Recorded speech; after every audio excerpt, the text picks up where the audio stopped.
आपका one other video of excellent coaching centre में। आज की इस वीडियो में हम बात करेंगे जो हमारी नेक्स्ट इससे पहली जो वीडियो हमारी बनी थी चैप्टर नंबर 4 क्वाड्रेटिक इक्वेशन, इसको हिंदी में बोलते हैं द्विघात, बोलो द्विघात समीकरण। ठीक है, मैंने लास्ट क्लास में आपको कौन सा क्वेश्चन करवाया था? क्वेश्चन नंबर 2 का first part and second part करवा दिया था। ठीक है, आज के इस वीडियो में हम कौन सा पार्ट करेंगे? थर्ड पार्ट करेंगे। कौन सा पार्ट? थर्ड पार्ट करेंगे। आइए थर्ड पार्ट की ओर बढ़ते हैं। देखिए बेटा, थर्ड पार्ट में क्वेश्चन क्या कह रहा है? Rohan's mother is 26 year older than him. यहाँ पर कह रहा है कि रोहन्स जो मदर है, रोहन की जो मम्मी है, ठीक है बच्चों, जो रोहन की मम्मी है वो क्या है बच्चों? 26 साल बड़ी है। किससे? रोहन की एज से। रोहन की एज से कितनी बड़ी है बच्चों? 26 साल बड़ी है। ठीक है, तो यहाँ पर छोटी एज किसकी हुआ? रोहन की। अब मैंने आप लोगों को बताया था कि जो छोटी एज होगा, जो छोटा होगा, उसको हम लेट करते हैं एक्स, और जो बड़ा होता है उसको छोटे की फॉर्म में ही हम लेट करते हैं। समझ में आया ना? तो यहाँ पर छोटा कौन है? रोहन या रोहन की मम्मी? रोहन होगा छोटा। तो रोहन की प्रेजेंट एज को हम क्या मानेंगे? एक्स, क्योंकि हमें इसकी प्रेजेंट एज मालूम है नहीं। तो बेटा हमें इतना पता चल गया कि रोहन और रोहन की माँ की बात चल रही है और उनकी भी एज की बात चल रही है, प्रेजेंट एज की। ठीक है, तो यहाँ देखो लेट करेंगे, let the present age of, बोलो रोहन, क्या होगा? X, x year. ठीक है, एक्स ईयर हो गया। अब इसकी माँ की, अब यहाँ पर एक स्टेटमेंट कहा था कि जो इसकी मम्मी है वो रोहन से कितनी साल बड़ी है?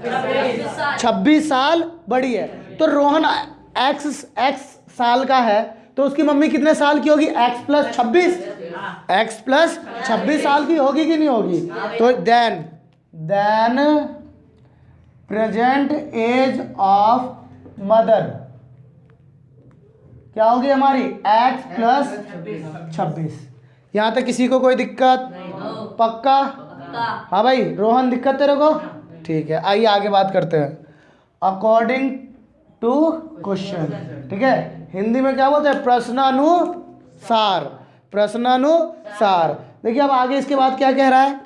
आगे ये कह रहा है कि the product of their age 3 year from now will be 360। ये कह रहा है कि अब से, सारे बच्चे कान खोल करके सुनेंगे, लिखने में कोई ध्यान नहीं देगा। सबसे पहले इसको समझेंगे, उसके बाद लिखेंगे। लिख तो हम बाद में भी लेंगे लेकिन समझ बाद में नहीं पाएंगे, इसलिए समझना अच्छे से है। ठीक है, यहाँ पर ये कह रहा है कि भाई साहब इनकी एज के, इनकी माँ, रोहन की और रोहन की माँ की एज की मल्टीप्लाई प्रोडक्ट कितना है? 3 साल बाद कितना हो जाएगा? 360 हो जाएगा। ठीक है, यानी कि 3 साल बाद की बात कर रहा है। ठीक है, तो 3 साल बाद रोहन की एज क्या होगी, 3 साल बाद मम्मी की एज क्या होगी, ये तो पता करना पड़ेगा कि नहीं पड़ेगा? तो देखो यहाँ लिखेंगे आफ्टर 3 ईयर फ्रॉम नाउ।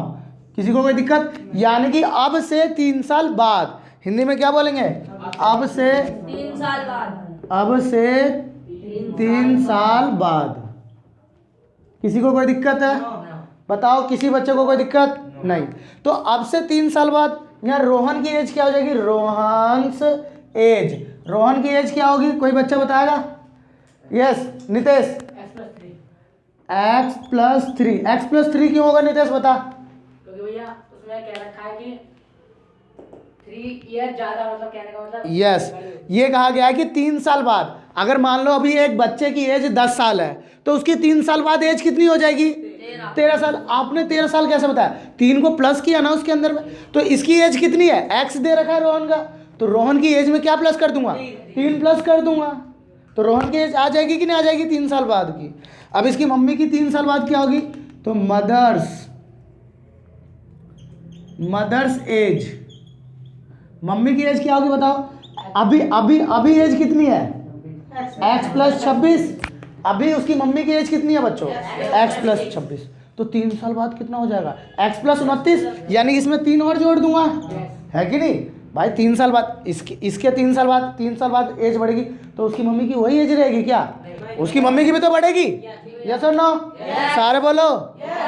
तो इसकी मम्मी की एज क्या आ जाएगी? x + 29 आ गया। x + 29। किसी को कोई दिक्कत? अब ये कह रहा है 3 साल बाद इनकी एज का, रोहन की एज का और इसकी मम्मी की एज का जो प्रोडक्ट है, प्रोडक्ट बोले तो गुणनफल, प्रोडक्ट बोले तो गुणनफल। मोहिनी बेटा समझ में आ रहा है? प्रोडक्ट बोले तो गुणनफल। तो इन दोनों की एज का गुणनफल कितना दे रखा है? 360। क्वेश्चन में दे रखा है, देखो पढ़ो। कह रहा है कि देखिए क्या कह रहा है, कह रहा है the product of their age 3 year from now will be 360। कह रहा है प्रोडक्ट यानी कि मल्टीप्लाई, दोनों की एज की मल्टीप्लाई करूंगा 3 साल बाद तो कितना आएगा? 360 आएगा। ठीक है, तो यहाँ पर देखो, यहाँ लिखूंगा प्रोडक्ट ऑफ देयर एज, ठीक है, equal 3 year from now equal में 360 होगी, है कि नहीं? ठीक है। अच्छा 3 साल बाद मम्मी की एज कितनी होगी? सॉरी, रोहन की एज कितनी होगी? x + 3।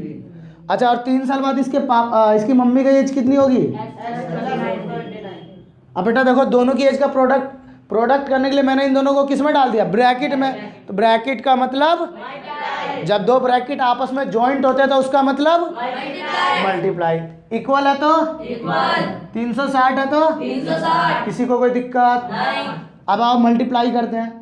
ऐसी मल्टीप्लाई मैंने आपको फर्स्ट क्वेश्चन में समझाया था। देखो सबसे पहले क्या, x को लिख देंगे। क्या लिख देंगे? x। अब ये ब्रैकेट ऐसे का ऐसे, x + 29। किसी को कोई दिक्कत? प्लस है तो 3 है तो ये ब्रैकेट ऐसे का ऐसे ही आ जाएगा। इक्वल में 360। इक्वल में क्या आ जाएगा? 360। 360 आ जाएगा। किसी भी बच्चे को कोई दिक्कत है? आ जाइए आगे। अब x की मल्टीप्लाई x से करेंगे तो क्या आएगा? x square. एक ही बच्चा बोल रहा है, बाकी बच्चों को पता नहीं है कि x की मल्टीप्लाई x से करेंगे तो क्या आएगा? फिर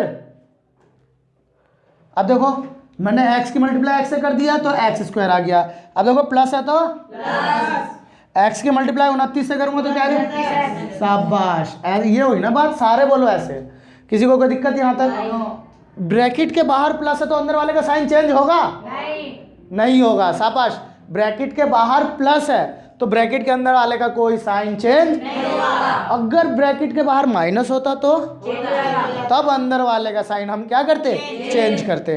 किसी को कोई दिक्कत? अब देखो, प्लस है तो 3 की मल्टीप्लाई x से करूंगा तो क्या आएगा? 3x। प्लस है तो अच्छा 3 की मल्टीप्लाई 29 से करूंगा तो क्या आएगा? 87। शाबाश। क्या आएगा बच्चों? 87। इक्वल है तो 360 है तो 360। यहाँ तक किसी भी बच्चे को कोई दिक्कत? आ जाओ। x स्क्वायर है तो अब देखो यहाँ पर इसकी प्रॉपर्टी क्या है? x और इसकी प्रॉपर्टी, तो क्या इन दोनों को मैं प्लस कर सकता हूँ? क्या मैं कर सकता हूँ? कर सकता हूँ मैं। क्यों? क्योंकि दोनों की प्रॉपर्टी मैच कर रही है, सेम है दोनों की प्रॉपर्टी। समझ में आ गया? मैं इनको प्लस कर सकता हूँ। बेटा हमेशा याद रखना, जब भी नॉन वेरिएबल और वेरिएबल दोनों जॉइंट होते हैं तो उनको प्लस या माइनस हम केवल तभी कर सकते हैं जब उनकी प्रॉपर्टी क्या करिए? क्या करे बेटा? मैच कर रहा हो। किसी को कोई दिक्कत है? अमित बेटा, अमित दिक्कत है? ठीक है, शाबाश, मास्क लगा रखा है। आइए, तो 29x में देखो दोनों साइन प्लस का है ना? Same sign, same sign. सारे बोलो सेम साइन। 29 और 3 है? बता, एक इस बच्चे को प्लस करना नहीं आता। क्या नाम है? आशीष तेरा है? नाम खराब करवाएगा क्या? 29 और 3 कितना हो जाएगा? 32x। किसी भी मुर्गे को कोई दिक्कत? पक्का? आइए, प्लस है तो 87 है तो इक्वल है तो 360। यहाँ तक किसी को कोई दिक्कत?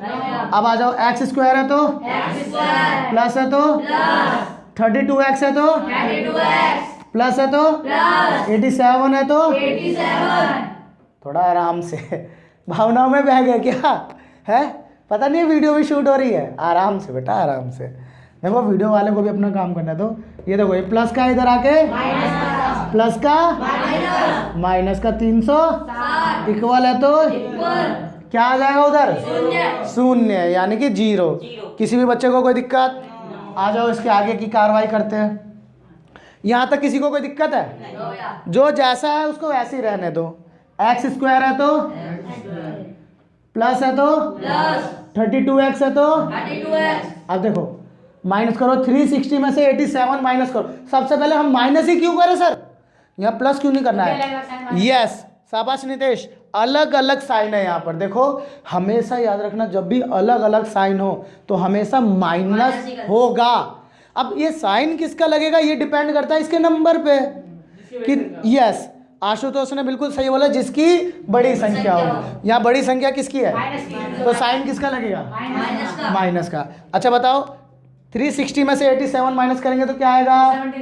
273। पक्का? क्या आएगा? 273।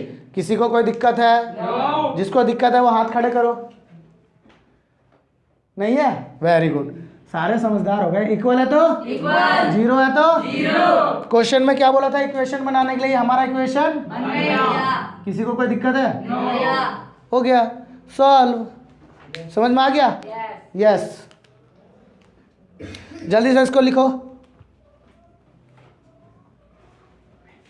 आइए फोर्थ पार्ट करते हैं इसका। ये जैसे जहाँ तक दिखाया, फोर्थ पार्ट सिलेबस से रिमूव हो चुका है। फोर्थ पार्ट क्या हो गया है? सिलेबस से रिमूव हो चुका है। चलो कोई बात नहीं, फिर नहीं करेंगे हम, है ना।